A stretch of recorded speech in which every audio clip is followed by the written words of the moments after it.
Iyyaka na'budu wa iyyaka nasta'in ihdinas siratal mustaqim siratal ladzina ghairil maghdubi 'alaihim waladdallin. Bismillahirrahmanirrahim. Al-mu'minu.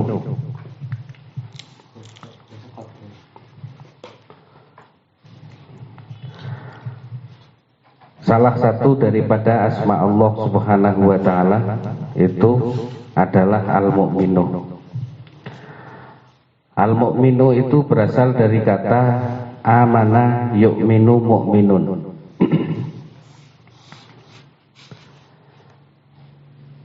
Mu'minun itu adalah isim fa'il daripada amanah.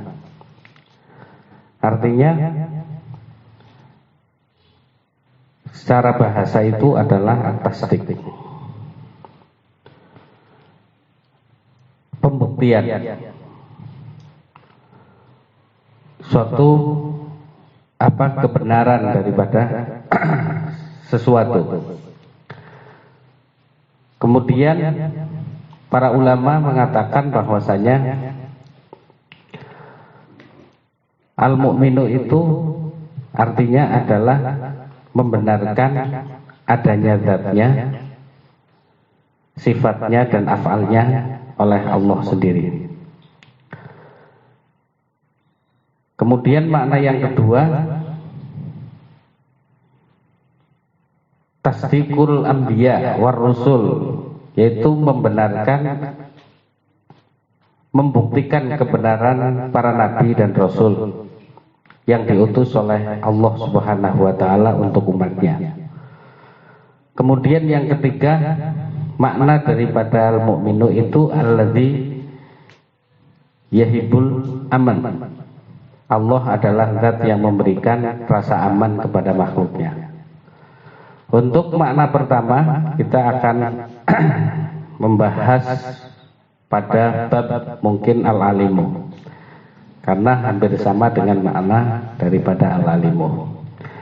Sekarang kita masuk ke pembahasan yang kedua, di mana maksud daripada al-mu'minu itu adalah Allah Subhanahu wa taala membuktikan kebenaran utusannya untuk umatnya. Allah memberikan pembuktian kebenaran untuk para rasul itu dengan memberikan mukjizat kepada mereka. Untuk mukjizat Nabi Musa alaihissalam adalah bisa berubah tongkatnya Nabi Musa menjadi ular. Untuk Nabi Soleh itu adalah ontanya. Untuk Nabi Isa adalah bisa menghidupkan orang yang sudah mati. Kemudian untuk Kanjeng Nabi Muhammad itu adalah dengan memberikan mukjizat terbesar, yaitu Al-Quran. Al-Quran sebagai mukjizat yang Allah berikan kepada Nabi Muhammad SAW itu agar manusia mengakui kebenaran bahwa Nabi itu adalah utusan Allah Subhanahu wa taala. Saya sampaikan kan nggak paham makna nang Al-Quran, dari kepriwe carane benarna bahwasannya dengan Al-Quran itu Kanjeng Nabi Muhammad benar-benar sebagai utusan Allah Subhanahu wa taala. Maka kita mengambil beberapa pendapat dari para ulama bahwasannya kemukjizatan Al-Quran itu sampai sekarang tidak ada yang bisa menyaingi ataupun menandingi Al-Quran.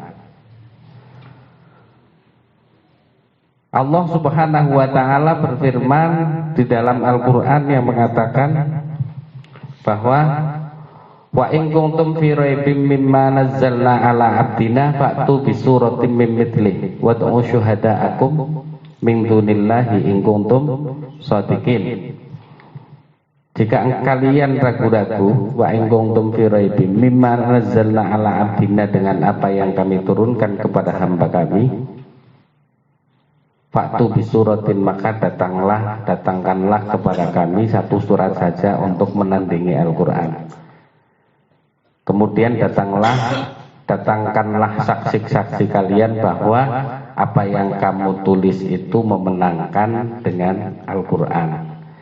Tapi dari 15 abad sampai sekarang itu tidak ada yang mampu menandingi. Berarti yang ngasih nandingi berarti gitu tuh. Dudu kalame menungsa, dudu omongane menungsa. Omongane menungsa kan nang iki ngomong esuk keton goro wae. Lah Kanjeng Nabi itu dengan diberikan mukjizat Al-Qur'an itu tidak, itu Al-Qur'an sebagai bukti kebenaran kenabian Rasulullah sallallahu alaihi wasallam. Lah kemudian jika kita masuk ke dalam setiap ayat yang ada di dalam Al-Quran, niscaya kita akan benar-benar mengimani bahwa Al-Quran itu benar-benar dari Allah Subhanahu wa Ta'ala. Misalnya Allah di dalam Al-Quran mengatakan wa qalatin namlatu ya ayyuhan naml. Kok mengapa dalam kalimat itu dikatakan bahwa semut betina yang berbicara kepada semut jantan? Apakah pada waktu itu Kanjeng Nabi sudah mengerti bahwa sing berbicara itu adalah semut betina? Lah itu bisa ditemukan bahwa ternyata betina itu tidak mencari makanan untuk disimpan di lubang-lubang semut, tapi yang apa namanya, yang mencari makanan itu adalah semut jantan. Bukan nganti keinjak kakinya Nabi Sulaiman dan bala tentaranya maka masuklah. Baru ditemukan di abad ke-18 ataupun 19 bahwasannya sing benar-benar ngomong itu adalah semut betina. Apa waktu itu nyeleksi alat kelaminnya ya? Jadi ternyata peristiwa itu menandakan bahwasanya Al-Quran itu bukanlah kalamnya Rasulullah Shallallahu Alaihi Wasallam, tapi memang Al-Quran itu adalah dari Allah yang diturunkan untuk Rasulullah Shallallahu Alaihi Wasallam agar disampaikan kepada umatnya. Itu. Kemudian, ketika kita masuk ke ayat yang mengatakan bahwasanya waja'alnal bahra yaltaqiyan. Apa? Ada dua lautan yang saling bertemu. Lah kemudian setelah saat ini kita mendapati informasi bahwasanya ning Denmark ye ana laut sing saling bertemu antara satu dengan yang lain. Lah ini bahwa apakah dulu lah wong kampung ngomong waja'alnal bahra ini yaltaqiyan kowe mesti arep suatu saat arep dianggap goro. Tapi setelah sekian abad kemudian bisa dibuktikan bahwasanya Al-Quran itu benar kalamnya Allah Subhanahu wa Ta'ala. Mulane karena saking kalame Gusti Allah, Al-Quran itu Imam Ghazali itu mengatakan bahwasane nek sampean itu kepengin oleh keberkahan Al-Quran masuk di dalam batin kita makna-makna yang agung di dalam Al-Quran, maka ketika sampean itu maca Al-Quran itu harus dengan 20 sopan santun. Itu 10 adab zahir dan 10 adab batin. Adab zahir itu adalah kita mengagungkan dengan memegang penuh keagungan dan lain sebagainya, bahwa itu adalah bukan kalam biasa, akan tetapi itu adalah kalam dari Allah Subhanahu wa taala. Kemudian dengan bacaannya juga dengan tartil dan lain sebagainya, itu merupakan semuanya itu adalah adab tauhid. Lah kemudian adab batin. Adab batin itu ketika Allah Subhanahu wa taala berkata, itu berkatanya seolah-olah ke diri kita saja. Makanya disebut tafarrudi itu. Angger ya ayyuhal munafikun, wahai golongan orang-orang munafik, penunjuknya mari ngapake dewek. Mengko di dalam kita membaca Al-Qur'an itu akan memancar cahayanya ke dalam batin kita. Tapi angger orang ya mungkin bisa orang yang tidak mengetahui maknanya bisa dipancarkan batinnya, karena satu sudah sangu senang disit maring Quran. Lah tapi untuk masuk ke dalam itu kita harus mengetahui makna-makna yang ada di dalam Al-Qur'an. Lah kemudian apapun Al-Quran itu adalah sebagai penguat, sebagai pembuktian bahwasannya Rasulullah Shallallahu Alaihi Wasallam itu benar-benar utusannya Allah Subhanahu Wa Taala. Lah kemudian yang kedua, makna daripada al-mu'minu itu adalah alladzi yahibul aman. Allah Subhanahu wa taala zat yang memberikan keamanan kepada makhluknya. Jadi nek menungsa kuwe didadekna Allah Subhanahu wa taala, Allah juga menjadikan rasa aman di dalam diri manusia. Dan menurut Imam Ghazali, pemberian rasa aman itu di dalam keterhimpitan itu. Artinya setelah adanya sesuatu yang menghimpit kepada kita, kemudian kita diberikan keamanan oleh Allah Subhanahu wa taala. Dudu plontos aman gitu. Tapi setelah keberadaan kita terhimpit oleh sesuatu, kemudian Allah Subhanahu wa taala memberikan keamanan. Mungkin dari definisi ini sampean itu akan mengatakan, jika Allah memberikan rasa aman kepada manusia, jika Allah memberikan rasa aman kepada manusia, maka kenapa Allah Subhanahu wa taala menciptakan neraka? Saya tanya ke sampean, bahwasannya sampean diciptakan neraka rasa aman apa betul? Dipanasna 3.000 tahun. Terus 70 tahun jare uteke wis gluduk. Wis pada gemluduk. Diciptakan neraka sampean kerasa aman apa ora? Kenapa orang surga tok bae gitu loh. Ya. Angger surga tok kan kita merasa aman. Kenapa Allah repot-repot menciptakan neraka? Katanya Allah Subhanahu wa taala al-mu'min yang memberikan rasa aman. Kenapa Allah Subhanahu wa taala menciptakan neraka? Jawabannya apa kira-kira?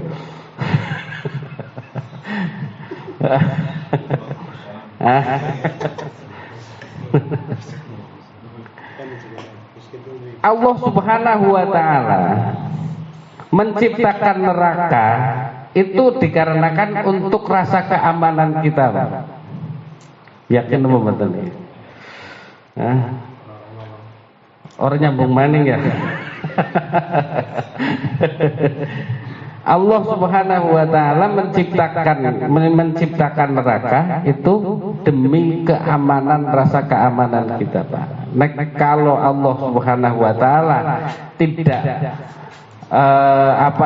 menciptakan neraka, berarti Allah tidak memberikan rasa aman kepada kita. Tempurung nyambung ya? Ya kan maksudnya kan kon bareng-bareng mikir kan.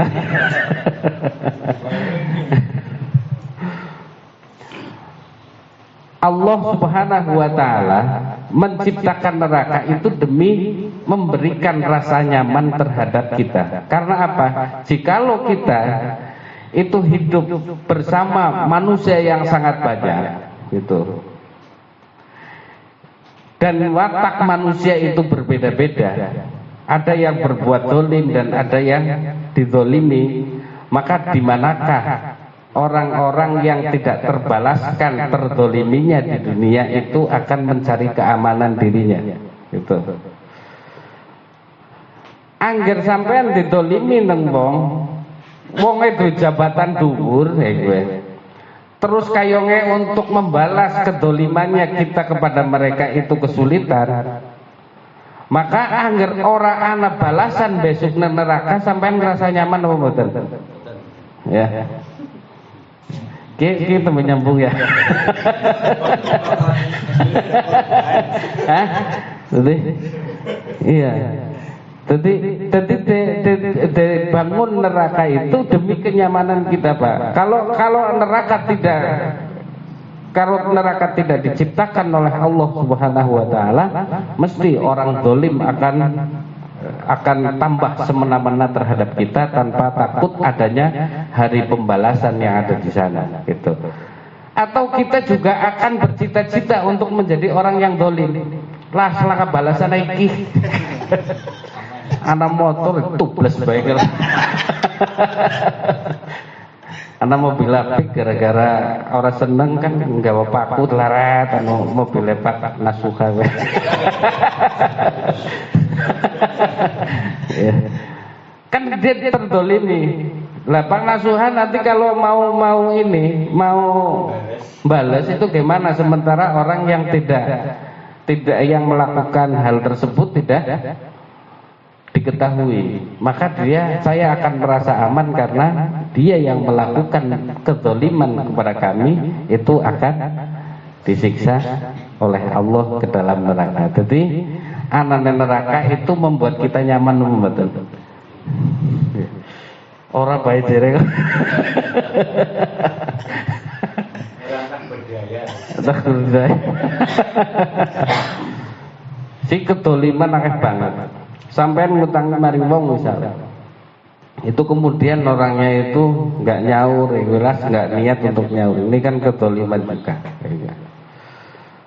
Lah, sampean akan nyaman ketika lah besok ya anak balesane Gusti Allah. Gusti Allah wis nyediakna geni sing mulap-mulap sing mungkin arep nggo bahan bakar nerakane. Wis ngono lah. Dan pembalasan itu menyebabkan kenyamanan rasa yang ada di dalam diri kita. Dan kita juga tidak akan mempunyai cita-cita untuk berbuat dolim kepada orang lain. Kecuali memang utang orang bisa nyaur. Kowe kan ora dolim kan wis donga sih kepriwe. Ya Allah moga-moga nyaur tapi ora nyaur-nyaur iki kan anu wis ora dolim. Soale wadah.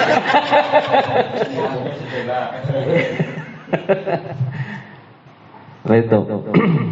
Lah kemudian setelah kita mendapatkan jawaban daripada hikmah diciptakannya neraka demi untuk kenyamanan hidup manusia karena dia takut berbuat zalim di atas dunia ini, maka kenapa Allah Subhanahu wa taala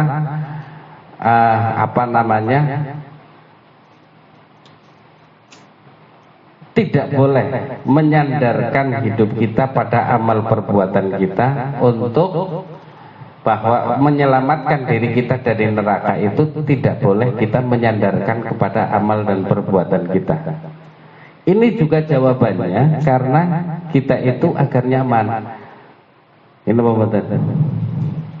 Artinya amal nyong pada karo sampean gue angger bener-bener gue.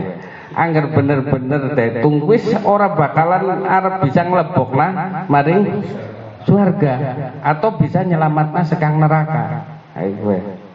Lah untuk kenyamanan kita maka Allah Subhanahu wa taala menyediakan kasih sayangnya itu. Untuk kita bisa selamat dari surga, masuk ke dalam surga ataupun bisa diselamatkan masuk ke dalam tidak dimasukkan ke dalam neraka. Itu. Coba ngono sampean ketika sembayang bae lah.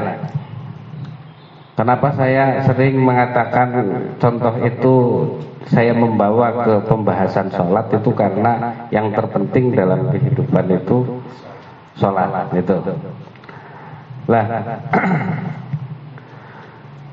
Allahu Akbar wis karo.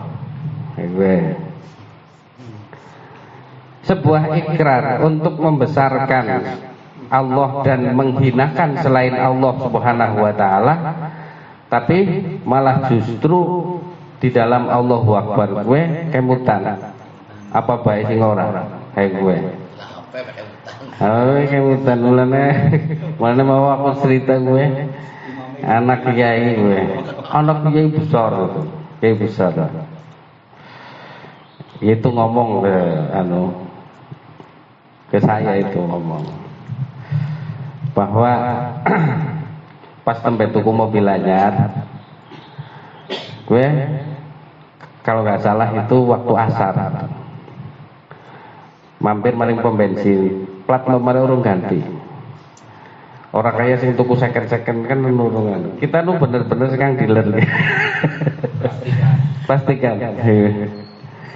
Jadi pada saat itu mlebu pom bensin terus sholat iki. Nang sholat ki mikir dheweke. Ki bocahmu nak bocah sing oret-oret mobil gua pore ya. Songane kiai wae. Songane kiai wae. Lah, kuwi masalah tapi kan hal itu mungkin bisa dinamaklumi karena harganya mahal. Tapi sebagaimana yang saya katakan kemarin itu apapun yang menjauhkan engkau dari Allah Subhanahu wa taala ataupun yang menghalangimu dari Allah Subhanahu wa taala itu disebut dengan setan. Baik itu mobil ataupun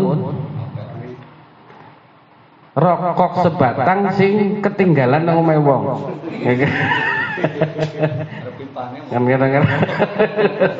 Kadang-kadang wong ngisi sebatang beregane temu perak iki. Sembayang mlebu bae kok. Aduh jeneng ora arep niat nggo mangan, nggo udut bar mangan malah.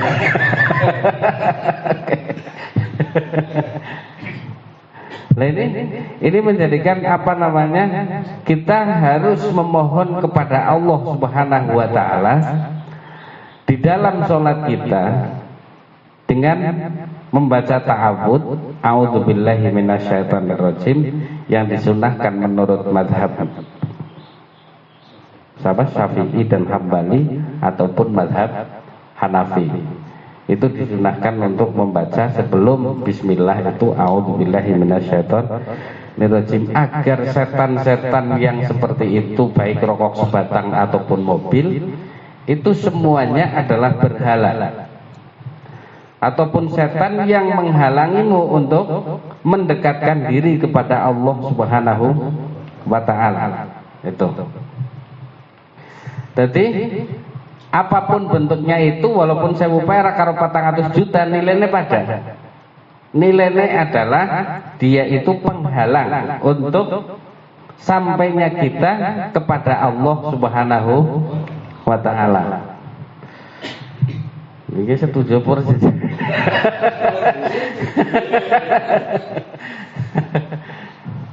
Nah itu kenapa Allah Subhanahu wa taala itu mengatakan bahwa janganlah engkau bersandar kepada amalmu, bersandarlah pada kasih sayangku. Itu karena apa? Karena amal yang kita lakukan penuh dengan celah, penuh dengan cacat. Itu sekarang takbirnya wis ora bener, a'udzubillahi ora bener, apa maning ko rukune, apa maning ko sujude, apa maning itidale, duduk di antara duduk sujud, tasyahud, terus salam, kowe sing bener ndi langkah? Kira-kira pantas diterima apa ora?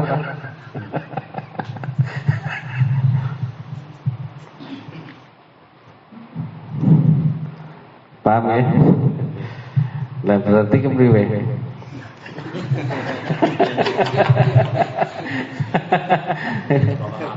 Hah? Kon ngapa ya? Kan kayak ora pantas. Ya.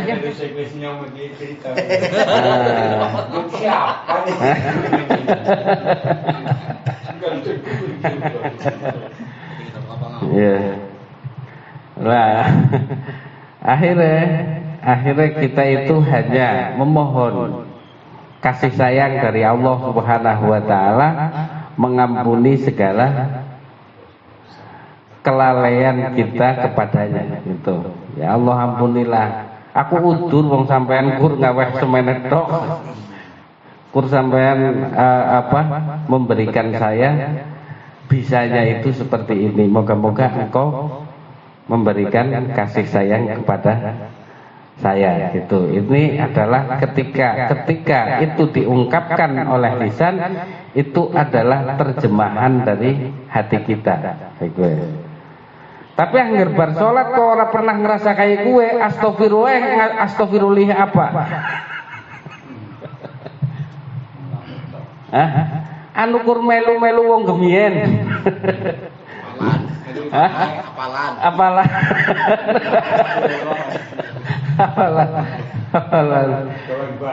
Hewan bayi. Astagfirullah apa gue wong ngerasa bahwa nang jero salat ora duwe cacat ora apa, akhirnya nang bar salat astagfirullah apa? Ayo gue kan. Astagfirullah ya karena kami ketika menghadapkan diriku kepadamu itu saya tidak benar-benar serius menghadap kepadamu dan hatiku penuh lalai gitu.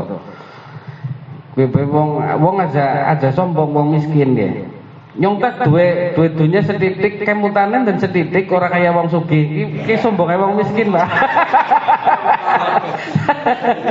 Ujar-ujare wong miskin ora sombong. Iya, kita berakeh terus sing mlebu nang jero salat kok setitik ya gue. Padahal wong miskin juga bisa lebih akeh. Orang kaya wong sugih jare. Iya, orang kaya wong sugih. Wong sugih mungkin kemutan sing ana. Tapi kan wong miskin kemutan sing ora ana, Pak. Kemut.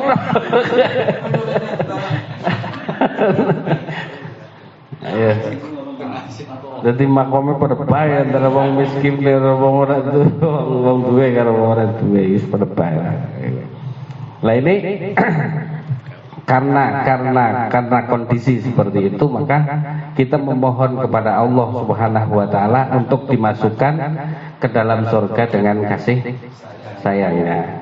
Begitu juga dengan amaliyah yang lain, kita memang beramal itu hanya untuk mengharapkan kasih sayangnya karena pasti di dalam amal tersebut banyak sekali cacat-cacat yang akan kita lakukan. Misalnya wong ngomong kayak gini,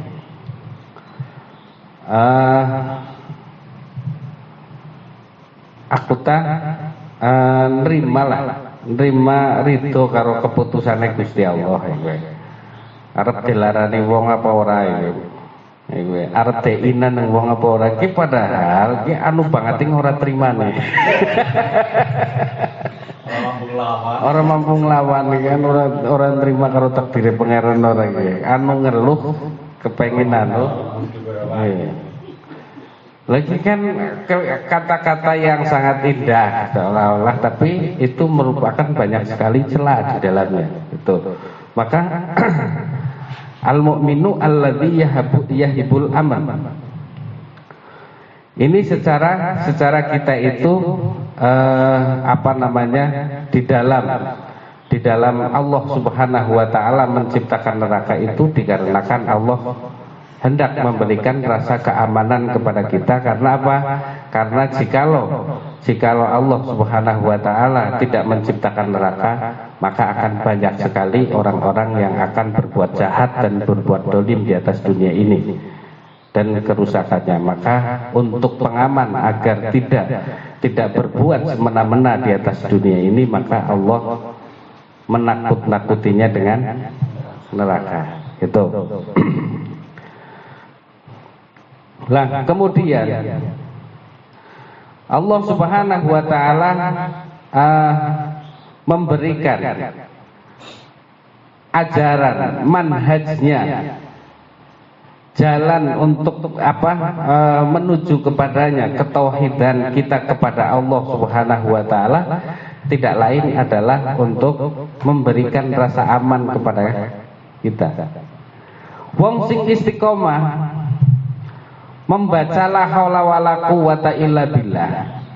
Sing artinya la haula wala quwata illa billah itu adalah tidak ada daya dan upaya kecuali dari Allah Subhanahu wa taala. Ini adalah manhaj yang diajarkan oleh Rasulullah Shallallahu alaihi wasallam kepada kita agar kita merasakan keamanan dalam hidup, kenyamanan dalam hidup.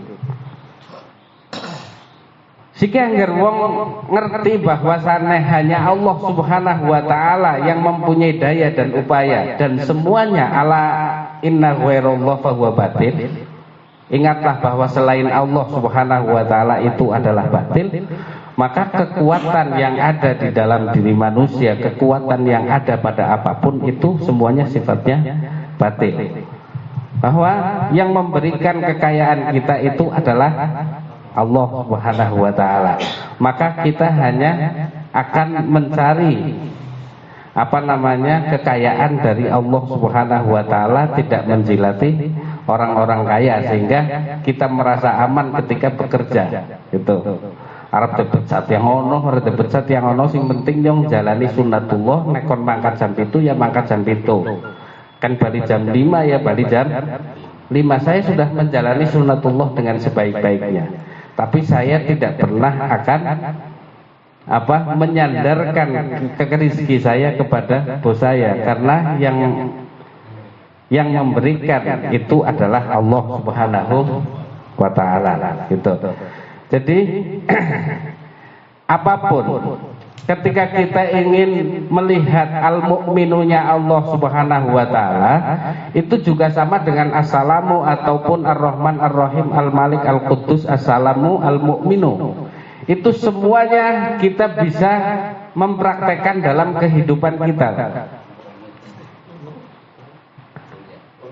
Misalnya kita berjalan di atas bumi ini, sebagaimana yang kemarin saya katakan kenapa kita merasa aman. Itu karena bumi ini walaupun muternya 6.000 mil per detik per jam, ketika mengelilingi matahari itu kelihatan biasa-biasa saja. Amleng kayak itu kan berarti Gusti Allah itu menghendaki keamanan, kenyamanan untuk kita dan keselamatan untuk kita. Maka ketika kita berjalan di atas bumi ini pasti melihat as-salam al-mu'minun ya Allah Subhanahu wa taala gitu. Betapa Allah mengasihi aku. Sementara Allah itu, kita itu di sisi Allah itu apa? Hamba yang lemah dan lain sebagainya. Itu semuanya bisa kita implementasikan, kita wujudkan di dalam kehidupan kita untuk melihat al-mu'minunnya Allah Subhanahu wa taala. Dan terakhir, bahwa orang yang istiqomah dalam membaca wiridan al-mu'minunnya Allah Subhanahu wa taala itu akan berakhlak sebagaimana akhlaknya Allah berupa al-mu'minu, yaitu dengan menjadikan dirinya sebagai orang yang bisa membuat rasa aman kepada orang lain. Ini implementasi daripada al-mu'minu. Jagung bareng ya wong kowe ora wedi karo dhewek, ora wedi tegarapi. Itu berarti implementasi ya, mengimplementasikan rasa al-mu'minu itu. Lah Kita juga membuat aman terhadap tetangga kita, sebagaimana yang dikisahkan bahwa Siri Asakoti pernah umaih itu akeh banget tikusnya. Lahirnya dinasehati oleh tetangga untuk menyimpan kucing, untuk memelihara kucing. Kon kirane tikusnya pada lunga. Dia nggak mau, kenapa? Mengko malah maring tanggane tikusnya. Jadi untuk membuat rasa aman seperti itu, beliau sampai biarinlah ngono anak tikus ya ora apa-apa, malah ketika nyong kemudian memelihara kucing malah justru saya akan mengganggu keamanan orang lain. Ini adalah implementasi daripada al-mu'minunya yang diwujudkan oleh Siri As-Sakoti itu sampai derajat yang seperti itu. Semoga, dan itu akeh banget lah ya. Semoga bermanfaat di dunia wal akhirah. Allahumma amin ya rabbal alamin. Monggo walafu minkum. Wassalamualaikum warahmatullahi wabarakatuh.